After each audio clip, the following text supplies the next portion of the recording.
இப்போ இந்த ஆவியா இருக்கிற மனுஷன் இப்போ சரீரத்தை கொண்டு செயல்பட ஆரம்பிக்கிறான். அதுதான் சோல். ஆவியா இருக்கிற மனுஷன் சரீரத்தை கொண்டு செயல்பட ஆரம்பிக்கிறான். அப்ப ஜீவ சுவாசத்தை ஊதின போது அவன் ஆவியானது மட்டுமல்ல, அந்த ஆவியா இருக்கிற மனுஷன் சரீரத்தில் செயல்படும்படியாக ரத்தம் அவனுடைய சரீரத்திலே இப்பொழுது பாய்கிறது. ரத்தத்தின் மூலமாக தான் அவன் ஆவியா இருக்கிற மனுஷன் சரீரத்தில் தன்னை வெளிப்படுத்துகிறான்.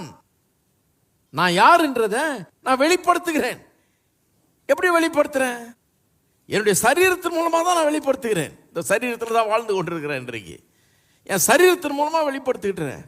சரீரம் எப்படி ஆக்ட் பண்ணுது, சரீரம் எப்படி ஆக்டிவாக இருக்குது, சரீரம் எப்படி ஜீவன் உள்ளதாக இருக்கிறது, ரத்தம் இருக்கிறதுனால அதில் ஜீவன் இருக்குது.